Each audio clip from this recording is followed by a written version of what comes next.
So I've had a few nights recently where I've really had insomnia, and I've decided to get up at 2 o'clock and just spend a couple of hours washing dolls. So this is one of those nights, and I've raided the Thrifted bag of dolls that's taking up all the space in the bathroom. And this is one of those dolls. It's a really hair tangled Pocahontas doll I just found for a few pounds in a charity shop. I think she has the potential to be a gorgeous doll, but not with those tangles. So there is doll nudity ahead. This is a doll spa day, or spa night I should say. So if doll nudity isn't your thing, then look away and come back another time. You're always welcome here.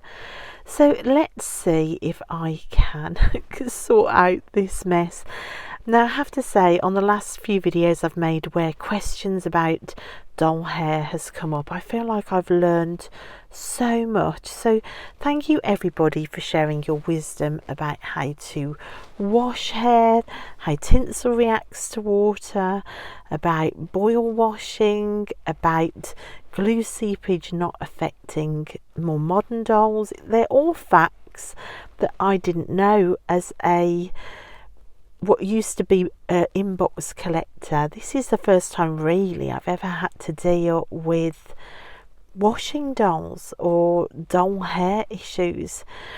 So you can see I also found a Ariel doll. She's brilliant because she sits so nicely. Not quite as tangled, this one, so it wasn't quite the huge task to get her finished. But it would be nice just to add another Ariel to the cruise ship of my mermaid shelf. So I've got another couple of Ariels already in there. I have a real soft spot for Ariel dolls, to be honest. I think I just really adore the red hair on her. Like I always say, really bright, colourful hair on dolls I'm just an absolute sucker for. I love fantasy dolls if they have different hair colour. Bright red hair I love. Blue hair dolls I love as well.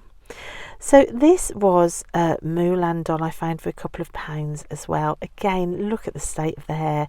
It is actually just one tangled mass, but I couldn't resist. She is a beautiful doll. She's got a beautiful face, and Mulan is a film that I just love. I'll never forget going to see it eons ago now in the cinema and crying. The scene where the whole crowd bows to her, that made me cry.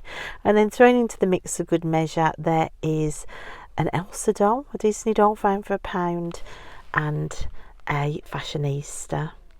So these two girls are the ones that I want to show you first. I think they washed up beautifully well. So we've got a Pocahontas and a Mulan, and you saw from when I was washing them that their hair was, oh my gosh, it was really tangled. And it did take quite a bit of work. It did take some work to comb through those tangles and to get the hair back to looking as pretty as this. So both of these were thrifted. I think I paid possibly £3 for one and £2.50 for the other. Honestly, I can't remember now, and I've taken the tags off, but they were really cheap. I don't have many Disney dolls actually, and I don't know whether I want to even start collecting them. Let me just grab from down here on this bottom shelf down here the other two thrifted Disney dolls I have just here, and I'll show you those as well. For £1 a piece, I've also got these two Honor dolls from Frozen, which I really do love. I love her character, and Frozen is in my top 5 films of all time. I really love that film. I love animated films, I really do. They're my very favourite type of movie.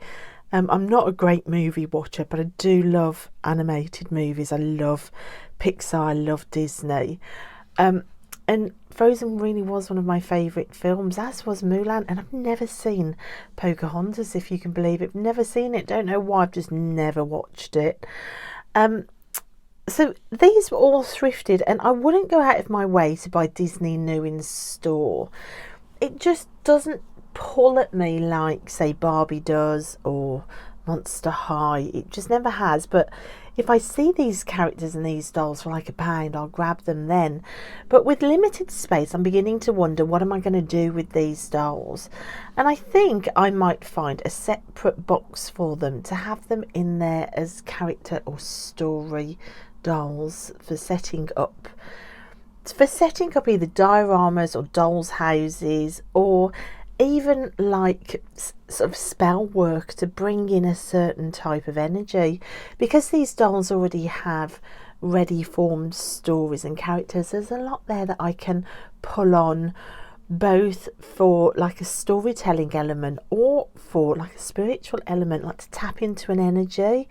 And because my dolls do form part of my spiritual path, then it's quite useful sometimes to have these dolls around, but I'm not necessarily going to display them all. But I'm really happy that these are washed.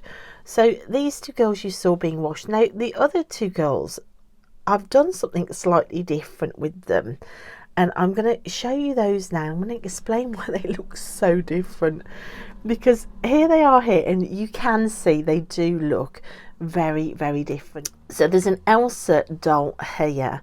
So I didn't have any Elsa clothes, so I was pushed into finding clothes that fit her. And you can see I washed the horse as well.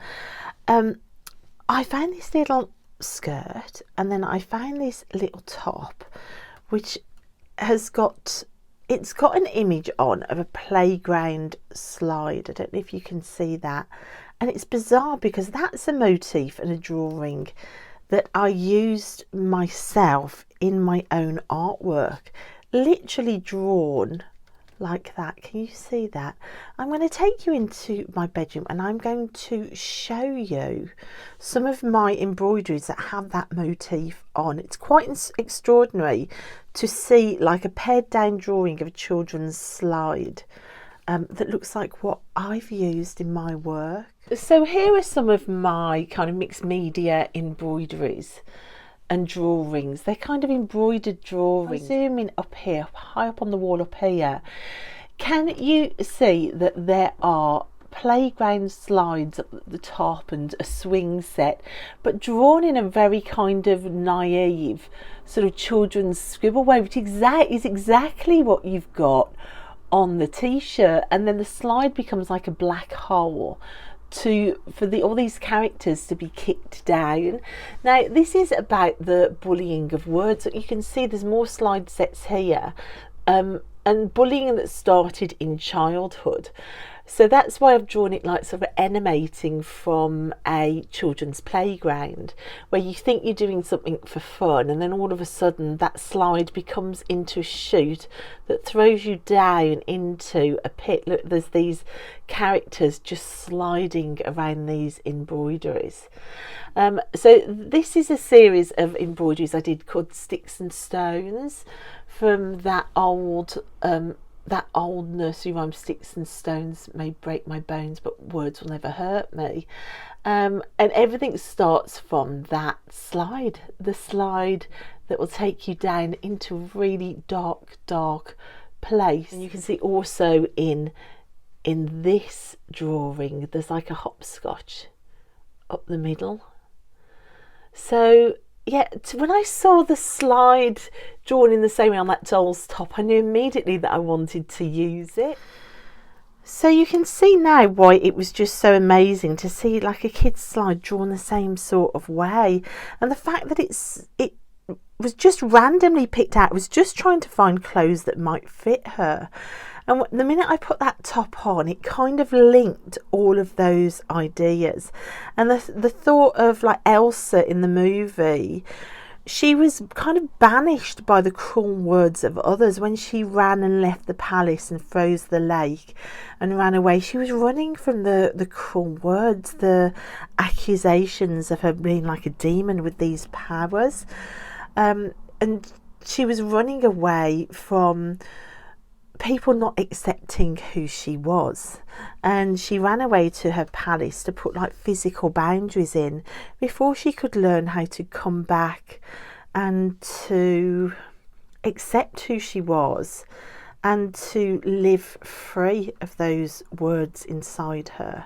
So for me, she's immediately become this doll now that represents that idea of healing and putting the barriers in place to learn to live free with who you are, free of anybody's evil words.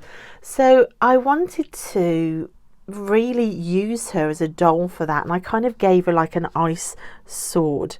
Now the ice sword, if you can work it out, it's actually a hair clip. My daughter was throwing away a bag of all the jewellery she used to wear when she was younger. She's very minimalist now, and there's loads of these diamante jewels in there, so I added those to her outfit to represent kind of this gift that she's got, like this ice queen gift.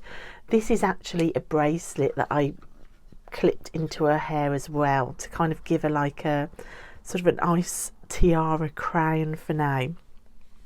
Very different, I know, very unusual, and I just loved that idea of a doll to represent that. And then I looked at the redhead doll. One of my best friends is a redhead, and you know, redheads can get a rough trot when they're young, so equally it's a way of like demanding that words not break your bones, basically. And I wanted to turn them both into protective warrior women to protect us from the things that other people have implanted in our minds that we're trying to run from. For me, it was I was always the fat kid. That's the words that hurt me. My friend teased about having red hair. But these dolls, I want to place these in my doll's house downstairs. They as sort of glamour warriors for us to not listen to those words about how we look. I recently had a series of online bullies, other content creators actually on my other channel, make a series of videos about me, laughing about some of the aspects of how I look. And I thought, gosh, it doesn't stop even as an adult, and it made me leave my channel for a long time. I'm still not properly back on that channel. And as soon as I'm in the midst of trying to get my health back and change the way I look, it's hard not to take those evil words on board. So again, I just wanted to turn these into dolls that have got a shield and a sword to fight their way through that, and to really embrace who you are, regardless of where you are in a journey, or regardless of whether you agree that you need to change. There should always be self-acceptance and self-love, no matter where you are in the journey. And these dolls, I'm going to place these in my doll's house downstairs to do work like that with them. The redhead, I kind of gave her sort of secret agent glasses, and she's got this red choker. Her sword is red as well. Her shield, which is actually a hair comb, all to do with glamour magic, is pink and red. Very red, embracing the redness, and very diamante, embracing like that ice queen. I think sometimes the Stoic book with the title "The Obstacle Shows the Way," or "The Obstacle is the Way," is good to hold on to here. Whatever we're trying to change or combat, the answers are often found in the obstacle. And I think if we're trying to find self-love, I think embracing who we are regardless is a very good first step for that. And that's, for me, what these dolls represent and why they're dressed up like they are. And a reminder to not listen to the words of others. What might start off as child's play to start with can soon creep in and start to jump around your mental health. It pushes you from a simple slide to down a chute into a dark hole. So yeah, really interesting dolls. Again, these are not necessarily going to be used as display dolls in my collection dolls, but to be placed in a separate storage for story dolls. So all of these have got that element to them. So I'm really pleased, and it's made it worth having insomnia for a night to just stay up and to start spending time with the dolls and to develop these stories. So I think a big trunk downstairs by the doll's house with different story dolls in is just going to be perfect. So thank you guys so much for watching and joining in with this video where I wash some more of my thrifted dolls. To be honest, the thrifted pile is almost down to just one bag now, which is amazing. I've really loved it. There's more to come with the thrifted dolls. And thanks for watching. I'll see you next time in the doll room. Bye.